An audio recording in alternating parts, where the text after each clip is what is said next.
baik.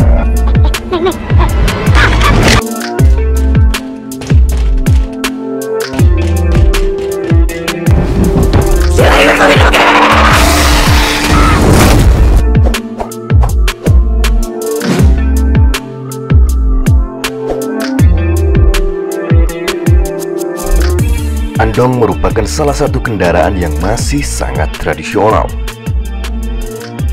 Saat ini, andong masih bisa ditemui di berbagai wilayah di Indonesia. Salah satu kota yang masih memiliki andong sebagai kendaraan sehari-hari adalah Sidoarjo. Di sini bahkan ada kisah mengenai andong pocong. Mendengar dari nama hantunya saja sudah mampu membuat kita berimajinasi dan merasakan aura mistisnya. Andong dahulu menjadi kendaraan yang masih sering digunakan oleh masyarakat ketika ingin pergi ke berbagai tempat, bahkan dijadikan sebagai kendaraan wisata. Ahmad Imron, pemuda 23 tahun asal desa Kesambi Porong, menceritakan kisah mistis mengenai andong pocong di masa kecilnya. Pada saat itu, tepatnya Imron masih kelas 5 SD yang ada di desa Kesambi Porong mulai bercerita. Pulang belajar kelompok dari rumah temannya, dia mampir untuk membeli bakso di pertigaan dekat rumah habis maghrib. Pada saat itu, beberapa teman Imron berpesan untuk berhati-hati dan jangan sering keluar malam. Menurut orang-orang, andong pocong sudah sampai di desa tetangga. Andong pocong adalah teror mengerikan di sekitar Sidoarjo pada tahun 2007 sampai 2008. Menurut teman Imron, barang siapa yang mendengar bunyi kereta maka akan meninggal. Barang siapa pula membukakan pintu saat malam hari karena mendengar ketukan, maka dia akan meninggal pada saat itu juga. Imron pun ketakutan mendengar kabar tersebut. Tetapi seperti bocah pada umumnya, ketakutan itu hanya berlangsung 1 malam. Keesokan harinya ia kembali ceria. Keesokan lusanya pun semakin energik. Barulah di hari ketiga, Imron terserang demam dan tidur di koloni ibunya di ruang tamu. Jam 2 malam ia terbangun, ngelilir. Samar-samar ia mendengarkan suara kemerincing lonceng andong. Imron segera bergegas ke ruang tamu. Ia terdiam, mengintip dari balik gorden yang tipis. Terdengar suara ketukan, tapi tak ada seorang pun di depan pintu. Kebetulan daun pintu rumah Imron terbuat dari kaca. Tak ada bayangan sosok siapapun di balik pengetuk pintu tersebut.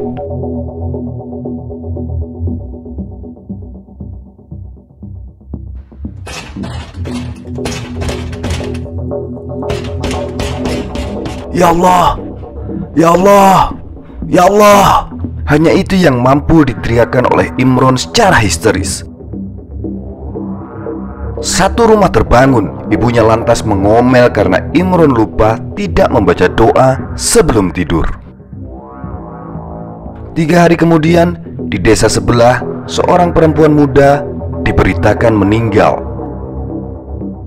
Daerah sekitar gempar karena perempuan tersebut mati dalam kondisi geblak atau terjungkal tak bernyawa di ambang pintu. Teror andong pocong semakin kuat berhembus. Masyarakat menjadi takut untuk keluar rumah. Pos ronda sepi, anak-anak menjadi penurut, dan tindak kriminal saat malam hari menjadi menurun. Wow. Pada awalnya keluarga Imron tidak percaya dengan andong pocong ini. Tapi selama 10 hari terakhir, setiap malam pintu rumah mereka selalu diketuk di tengah malam. Satu persatu anggota keluarga mulai mendengar ketukan tersebut. Serta dengan sepasang telinga mereka sendiri, mereka mendengarkan suara kemerincing kereta dihela, lonceng andong, dan ketukan di balik pintu. Selama 10 hari itu Imron merasa sangat tersiksa. Ia sempat jatuh sakit. Menurut adik sepupunya yang kebetulan indigo, sosok misterius yang mengetuk itu memang berwujud pocong, membawa celurit, bermata merah, dan membawa kereta yang bisa terbang. Banyak rumah didatangi oleh andong pocong ini. Eksistensinya tidak hanya terjadi di Porong, tetapi juga beredar di banyak kecamatan di Sidoarjo dan bahkan kabarnya hingga sampai ke Mojokerto.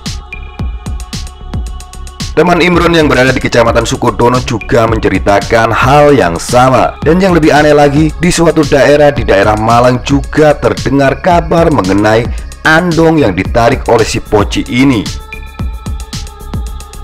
Daerah itu akhirnya terkena pagebluk setelah diteror andong pocong secara terus-menerus. Malah beberapa tahun terakhir kita juga mendengar muncul adanya keranda mayat atau lampor. Tetapi apa penyebab teror tersebut muncul? Banyak versi, tinggal percaya yang mana. Versi melankolis romantis yang beredar, teror tersebut adalah akibat dari kedua mempelai pengantin yang meninggal karena terpental dari andong yang diarak khusus untuk pengantin baru. Versi yang kedua, seorang lelaki yang belajar ilmu hitam sedang menjalani tes kelulusan ilmu hitamnya. Guru lelaki tersebut menyuruh lelaki itu mencari tumbal dengan imbalan mendadak kaya. Ia dibekali mantra yang dapat mengubahnya menjadi si pocong dan dilengkapi seperangkat andong mutakhir. Versi yang ketiga, keempat, dan kelima hampir sama. Berkaitan dengan kejadian lumpur panas Lapindo yang menyembur sejak 29 Mei 2006. Kabarnya, sebuah andong jatuh ke kawah lumpur dan gentayangan. Ada kabar pula yang menyebutkan bahwa andong tersebut muncul dari dasar lumpur. Ada pula yang meyakini ini semua tentang upaya seorang berilmu hitam yang sedang berambisi menutup lubang lumpur dengan tumbal kematian warga Porong sendiri. Bagaimanapun, pada saat itu sayembara untuk menghentikan lumpur memang ada, saking semburatnya kasus yang ditimbulkan oleh lumpur Lapindo. Sayembara tersebut berhadiah rumah tipe 36 di perumahan yang tak lama kemudian juga ditenggelamkan oleh lumpur Lapindo. Berbondong-bondong orang sakti datang, bahkan ada yang dari luar Jawa. Ada yang melemparkan kambing hidup, merapal mantra, dan membakar sajen untuk menangkap andong pocong tersebut. Sampai pada akhirnya teror tersebut dengan sendirinya mereda. Entah kemana keberadaan andong pocong yang diceritakan oleh Imron tersebut.